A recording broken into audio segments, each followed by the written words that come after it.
Hi there, and welcome to the Color Cinema. My name is Aaron, and we're here in my movie library. And tonight we're looking at another Mill Creek release. This one's a double feature. If you remember, recently I reviewed this excellent triple feature, the Diabolique Incognito, The In Crowd. And if you haven't picked it up yet, strongly recommend it. But I'm not reviewing this one tonight. If you haven't seen that review, I really do recommend that you go back and check it out. I've talked about this one several times, and I finally got back around to checking out one tonight, and I had to sit back, and because these films are very different. It's a double feature. Like these are three thrillers basically. That's what these are, but these are very different. But these have something similar, something unique that kind of binds them together in common. Aside from the fact that they were originally done by Morgan Creek, and this is Imaginary Crimes and Silent Fall. Well, for one thing, both of these films have extraordinary casts at the top of their game. Imaginary Crime stars Harvey Keitel, Fairuza Balk, Vincent D'Onofrio, young Vincent D'Onofrio, Chris Penn, Seymour Kessel, a very, very young Kelly Lynch, who I almost didn't recognize in here, doing some amazing roles. Silent Fall, by the way, it stars Richard Dreyfuss, Linda Hamilton, John Lithgow, J.T. Walsh, the excellent J.T. Walsh, and of course, Liv Tyler in her very first role. So Liv Tyler had been modeling since she was around the age of 14, and I think she was 17 when she made Silent Fall her very first picture, and man, was it a great start for her. But let's talk about the first film first. Let's talk about Imaginary Crimes, because these are two very different films, and you almost see that with the kind of the blue like cast for this one right here, and the darker red like contrast with the other film.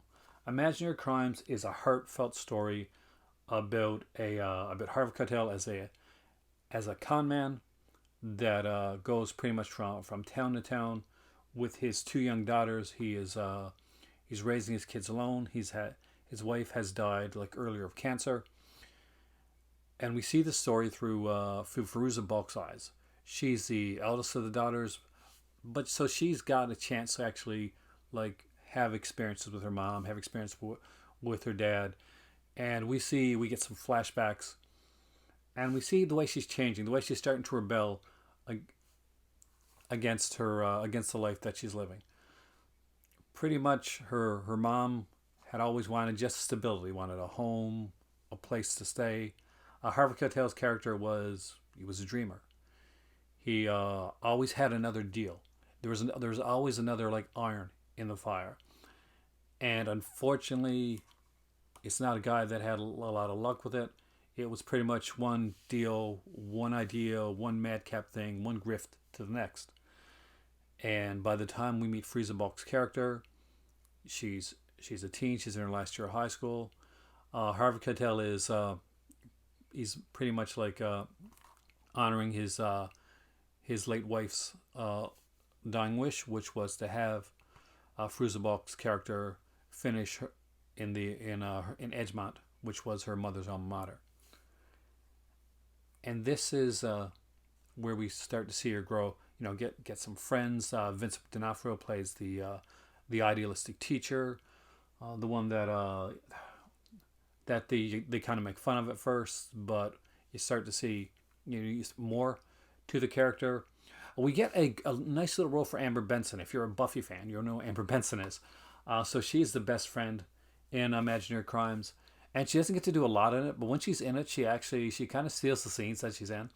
So it was really nice to see like younger Amber Benson in a role, and I'm gonna forget his name, and I don't think it's on the back here, but if you ever watched Ally McBeal, the series Ally McBeal, there's a liar, one of the main liars in Ally McBeal, not the romantic interest, but kind of the not as nice liar. So he actually has a small role as a liar in this film right here. At times, the film it's funny. It can be heart wrenching. it can kind of break your heart in a couple scenes, and it did. So I'm not gonna lie, there were some tears shed during Imaginary Crimes. I thoroughly enjoyed it, but after it was over, I did have to take a. These weren't two I could watch right one after another. I took a bit of a break, went downstairs, made myself a snack, and afterwards I came up to watch Silent Fall. And I wonder if it was going to be the same thing. Uh, as I got into Silent Fall, I realized I probably could have watched these back to back after all, because there's a big contrast in these two films.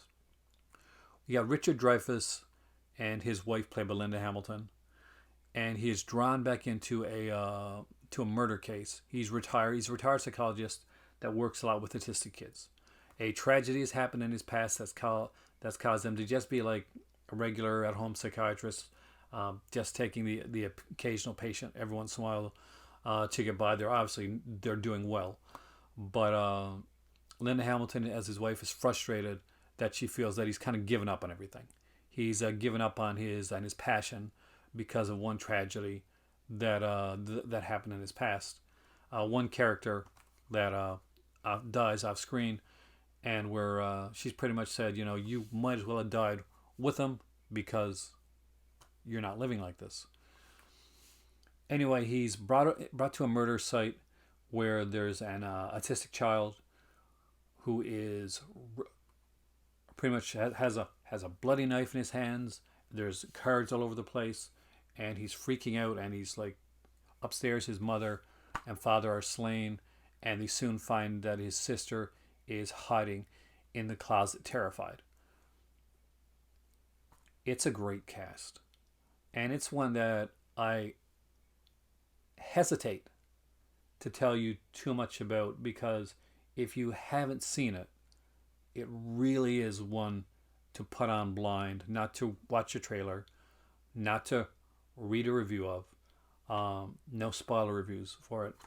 It's a nice little mystery. And you know what? There are some darker aspects to it. It's a murder case. There's the reasoning behind the murders. It's very dark, but it's a film that, even with all the darkness, even with all like the murder, there's hope in this film. There's redemption, and I love that. I'm a big softie. Like, I love that about this film. Imaginary Crimes put me through a bit of a ringer. Just seeing this family, this dysfunctional family, and I'll be honest with you, there's certain things then that hit, like in Imaginary Crimes, hit a bit close to home. I never had a father who was a grifter. my dad actually was a musician, but there were things like, as a rebellious teen growing up, that you that I related to, actually, that I could think back on, and I could think back on similar situations. Silent Fall was a very different beast, and out of the two of them, I love them both, but Silent Fall was the key for me for this set. The reasoning behind me, I wanted both of these, but this stands out. There are incredible performances overall on both of these films. If you like good acting, you're going to get it here. If you want good storytelling, you're definitely going to get it here. Imaginary Crimes reminds me more of something you'd see like a World According to Garp style film, and Silent Fall is very reminiscent of those thrillers that they would have back in the 90s and the aughts. That and I hate to say like a Basic Instinct or anything like that, because it's not really that, but it is it is a mystery, it is a thriller. There are aspects to it that are and they're great twists and little things put in throughout there. The clues are, as a guy that loves mysteries and grew up reading the Christine Sherlock Holmes, there's some really neat little things in here, because as he says, as a autistic child, he has to find different ways to kind of show what he saw, and if you're clever, you'll pick up on them. You definitely will pick up on them. And there's one that doesn't reveal the killer, but it reveals something else. It reveals another almost like a red herring. It reveals a red herring and another kind of like motive that was initially unknown. And it's kind of a brilliant sequence in the film. And all I'm gonna say is, watch out for the stars. So here you go. Honestly, thank you, Mill Creek.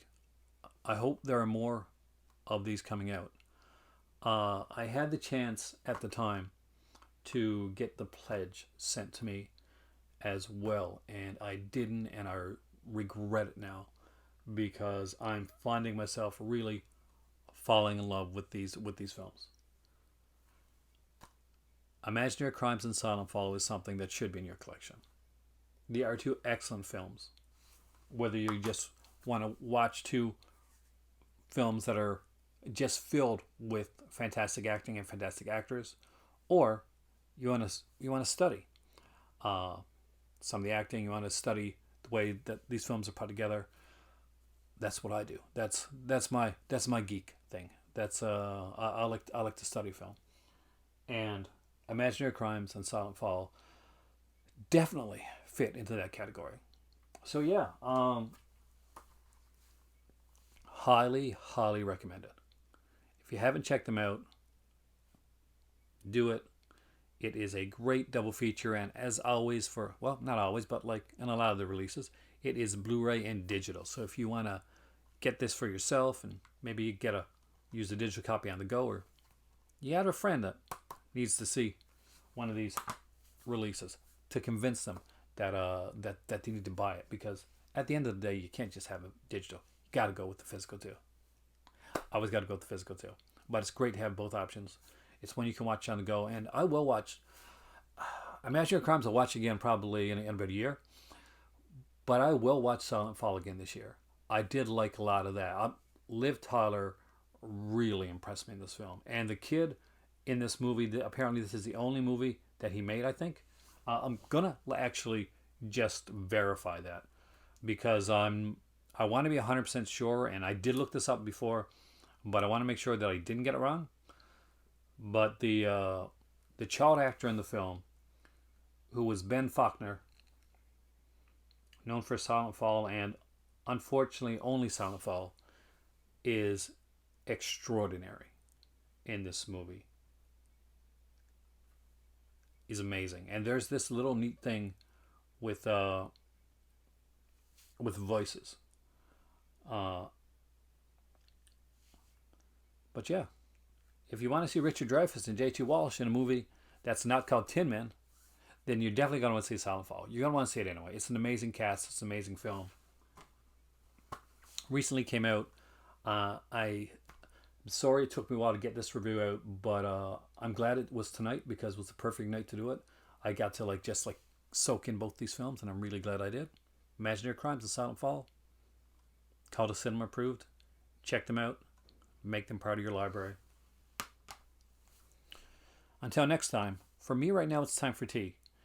And maybe another film, because it's only early yet. And I like the idea of another film.